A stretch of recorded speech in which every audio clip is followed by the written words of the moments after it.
Murakaza neza kuri Gadget Zone TV. Uyu munsi tugiye kubagezaho message twageneye abantu mwabaye admitted, provision admitted, ndetse namwe abatarabashije kubona amahirwe yo kuba admitted muri University of Rwanda. Namwe iyi video nibakike, tubafitiyemo ubutumwa kandi bwiza burimo amahirwe, ndetse turi buze kubabwira uburyo muziga. Kuba utabaye admitted muri University of Rwanda ntabwo bivuze kubuze andi mahirwe yose. Turi buze kubabwira uburyo bwose cyangwa se inzira zose wanyuramo kugira ngo wige kaminuza kandi wigira kuri scholarship. Ndetse turaje tubasobanurire ikintu cyitwa admitted ndetse na provision admitted aho bitandukanira, ndetse tubabwire n'igikurikiraho ku muntu wamaze kuba admitted cyangwa se akaba provision admitted. Mwese turaje tubasobanurire step by step, umenye igikurikiyeho hato utazacikanwa ugasanga ubuza amahirwe. Niba ari ubwa mbere ugeze kuri uyu muyoboro wacu, kanda subscribe, like, share ndetse utange na comment bitewe nuko wumvishe ibiganiro tubagezaho. Niba wowe dusanzwe tubana muri uyu muryango, kanda like birahagije. So munyemerere rero dutangirane n'icyo bita admitted ndetse na provision admitted. Katubanze tubasobanurire provision admitted tubone gukomeza n'izindi step.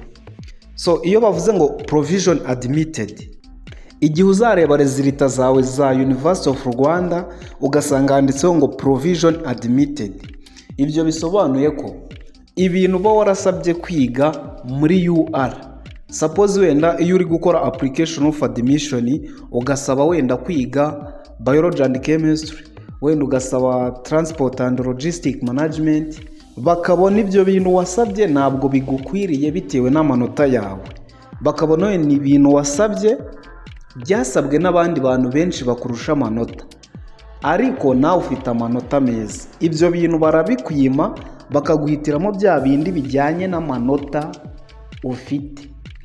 Ubwo suppose wenda ka tubifate nkaho biba biciriritse bitewe n'ibyo uba warasabye, ni bya bindi biciriritse biri hasi ku byo wasabye.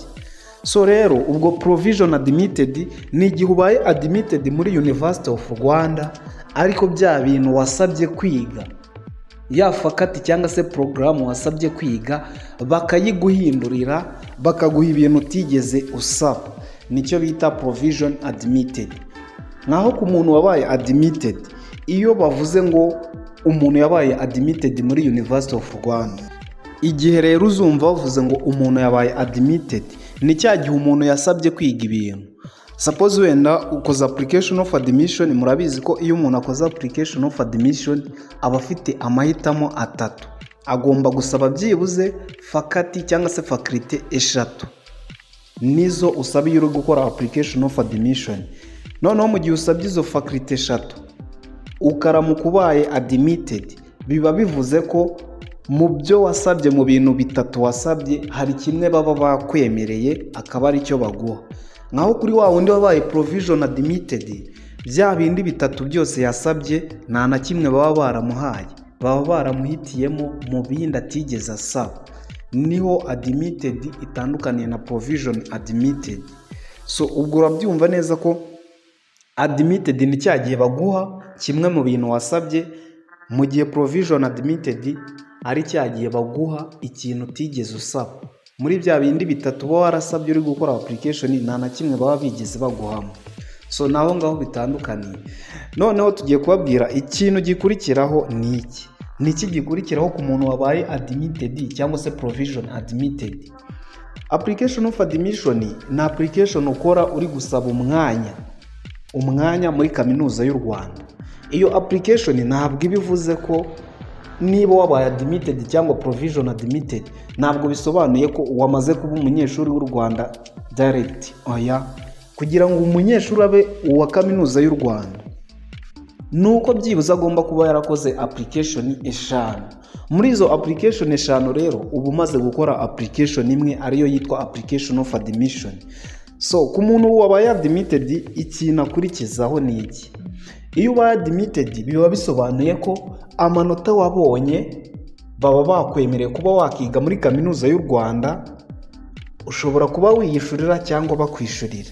Ahantu mugiye gusobanukirwa ni ahangaha. Kuba admitted muri University of Rwanda cyangwa se UR ntabwo biba bivuze ko ugiye kwigira kuri scholarship.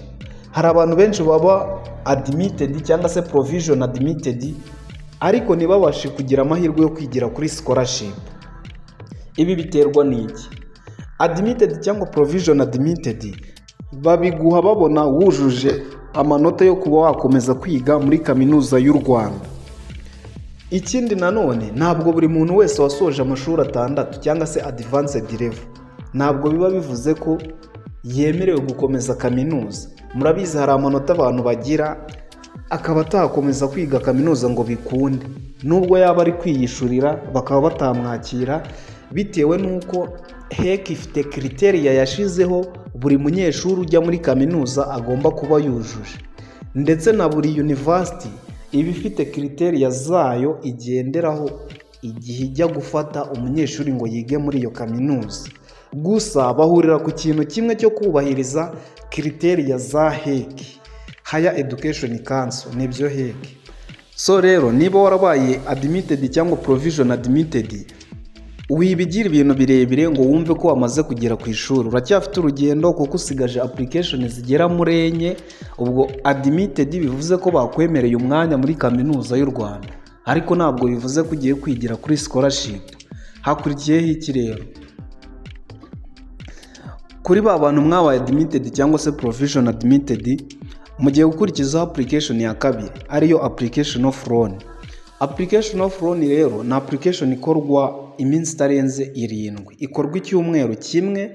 Ni application ukora uri gusaba inguzanyo kugira ngo uzigire kuri scholarship. Ubundi iyi niyo application ikomeye cyane kuko kuba warabaye admitted cyangwa provision admitted abenshi bajya basigara, gusa uba ufite amahirwe menshi nyine yo kuba wahabwa iyo loan, but ntabwo wabyizera 100% kuko iyo ubaye admitted baba bari guteganya ko ushobora kwiyishurira muri university cyangwa se bakakwishurira. Ni cyagiye rero hazakurikiraho application of loan. Iyo application of loan iyo results zimaze kuza nibwo mwemererwa gukora application of registration, ariyo yo kwiyandikisha nyine ngo wiyandikishe nk'umunyeshuri wa kaminuza.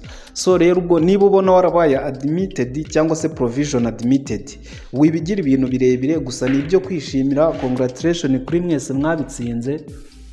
Ubwo igikurikiraho ni step yo gukora application of loan kandi ukamakinga sure ko utakora any mistake muri application, kuko mistake imwe yakubuza amahirwe tu ukaba wasigara kandi byibuze wari waranatsinze neza. So ni ibyo ngibyo rero. Ubwo igikurikiraho ku muntu wabaye admitted, hakurikiyeho iyo step yo gukora application of loan. Then igihe uzamara kubona results za loan application uzatangira ubyine. Nubona wabitsinze rwose uzabyina aho ngaho uzaba wageze ku ishuri, kuko hazaba hasigaye application zigera muri 3 kandi zo ntabwo ziba zigoye cyane, ni ibintu byoroshe byuba wizeye. Ariko nka application of loan urayikora ugategereza nyine uri mu gihirahiro wibaze se bizagenda bite. So nyuma yuko mubonye rero results za application of loan, hazahita hakurikiraho application of registration. Nkuko mwabibonye, application of registration ni application yo kwiyandikisha izatangira ku itariki 15 z'ukwa 9 igasozwa ku itariki 15 z'ukwezi kwa 10. Nyuma y'izo application tuzagenda tuba updatinga tubabwira ibindi bikurikiyeho. Gusa nawe wowe utarabashije kubona amahirwe yo kuba admitted muri University of Rwanda, turagira ngo tumenyeshe ko amahirwe aracyahari yo gukomeza kwiga. Ati nayahe? So mu Rwanda rero Minister of Health cyangwa se Minisiteri y'Ubuzima yashizeho uburyo bita 4-4 strategy ku bantu bize ibintu bya science, PCB, MCB, BCG n'izindi combination zose ziri related with science. Yashizeho gahunda ya 4-4 strategy. Ni gahunda aho Minisiteri y'Ubuzima yishurira abanyeshuri ikabishurira muri private universities. Irakwishurira ukiga muri private universities wiga ibintu bya health science, kuko mu Rwanda byagaragaye ko harimo ikibazo gikomeye cyane cy'umubare muto w'abantu bize ubuganga ndetse n'ubuforomo. So rero kubera iyo gahunda niyo yatumye Minister of Health yongeramo uburyo bwo kwishyurira abantu muri private university, bakaba bakwishyurira izo ni scholarship zikunda gutangwa cyane rwose. Iyo UR yamaze gufata abanyeshuri bayo barakwishyurira, ukaba wakiga muri KIPI, ubwo abatayizi ni Kibagura Polytechnic, Inesi, Catholic University n'izindi zose zifite health science za Mount Kigali. Izo ni scholarship rero muzagenda mukora kugira ngo mukomeze kwiga kaminuza nubwo mutabashije kuba admitted muri University of Rwanda. Muracyafite amahirwe menshi rwose. Hari n'izindi scholarship zijya zitangwa na Mastercard Foundation. Abenshi murayizi Mastercard Foundation igitanga scholarship muri African Leadership University of Rwanda ndetse n'izindi university bitewe ziri abroad y'u Rwanda, ariko African Leadership University of Rwanda yo iri mu Rwanda. So hari n'izindi scholarship nka Chancellor International Rwanda. Iyo Chancellor International Rwanda rero nayo igitanga scholarship cyane muri private university, yishurira abantu bo itagendeye ngo wize health science. Yo irabishurira bitewe combination waba warize iyo ariyo yose, ukora application, then wamara gukora application iyo resulta zije bitewe n'abo bahisemo, mukoreshwe exami, ukaba wabona ayo mahirwe yo gukomeza kwiga university. So niba utarabaye admitted rero wikiheba, igihe kiracyahari. Icya mbere ni ukubonera amakuru ku gihe. Niyo mpamvu tukugira inama yo gukanda subscribe kugira ngo ujye uba updated binyuze kuri uyu muyoboro wa YouTube channel yacu. So ciao rero, tuzasubira ubutaha. Ubwo tanga comment bitewe nuko wumvisha ikiganiro, niwibagirwe no gukanda subscribe na like. So Imana ibarinde.